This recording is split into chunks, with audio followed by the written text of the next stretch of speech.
Buenos días, jóvenes, ¿cómo están? Espero que todos se encuentren muy bien.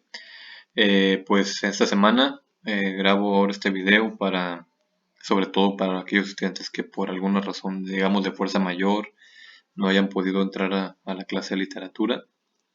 Pues bueno, para ellos grabo, principalmente para ellos grabo, o para ustedes grabo, ¿no? Este video.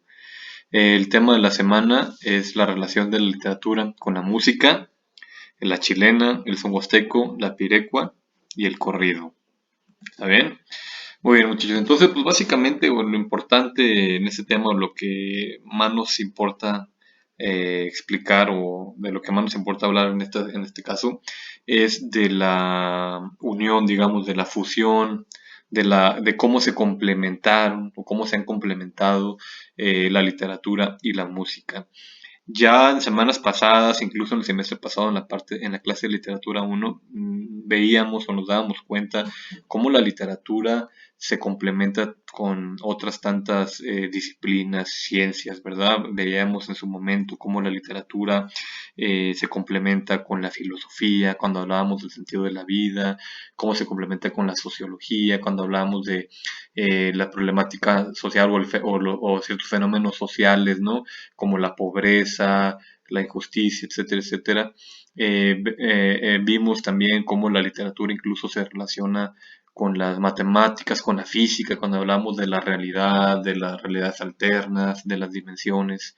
Vimos a la literatura relacionarse muy de cerca con la psicología, ¿verdad? Este semestre comenzamos hablando de la literatura y la historia, cuando hablábamos de las literaturas originarias de México, ¿no? O prehispánicas, es decir, antes de la llegada de los españoles aquí al continente americano. Y en esta ocasión, pues nos toca hablar de la literatura y la música, ¿no? La literatura y la música son dos manifestaciones artísticas distintas, pero que desde un principio, desde tiempos inmemoriales, dice aquí, inmemorables, eh, tanto uno como la otra se han relacionado, ¿no? Se han fundido, ¿verdad? Para llevar ya no solamente música, sino también lírica, para llevar no solamente o evocar solamente sentimientos, sino también eh, expresar ideas, ¿no? Expresar situaciones con las letras, ¿verdad? Cómo se han fusionado y cómo ha resultado pues muy bien esta fusión, esta unión de la música y la literatura, ¿no? Eh, la música y la literatura vemos que se han complementado una a la otra en gran medida gracias a que comparten elementos, ¿no? Tienen elementos en común. Por ejemplo, la sonoridad, la poesía, nos damos cuenta cuando leemos, cuando recitamos un poema, nos damos cuenta que es muy sonora, ¿no? Vemos también, bueno, obviamente pues la música, por supuesto que lo es también. Tanto la poesía como la música tienen un ritmo, ¿verdad? No sé si ustedes lo recuerden, cuando hablábamos semestres pasados de la poesía, hablábamos del ritmo propio de la poesía y decíamos en su momento que el ritmo consiste en la alternancia de sílabas tónicas con sílabas átonas, es decir, sílabas fuertes picos tonales y sílabas átonas que no suenan tan fuerte, ¿verdad? Entonces esa alternancia, veíamos en su momento, le da un cierto ritmo a la poesía. La música también tiene un ritmo, ¿verdad? Solo que la música, también veíamos en su momento, el ritmo de la música tiene que ver más con este juego de sonidos y silencios, ¿verdad? Y tanto la poesía como la música tienen métrica, ¿verdad? Bueno, sobre todo cuando las canciones pues, tienen lírica, ¿verdad? Cuando la canción tiene letra, normalmente la letra tiene un metro, ¿verdad? Pensemos en un corrido, ¿verdad? En un corrido y nos damos cuenta que muchos de los corridos se componen de versos de 8 sílabas cada uno. Se le conoce como versos octosílabos, aunque también hay corridos cuyos versos se componen de 11 sílabas, de 10 sílabas también.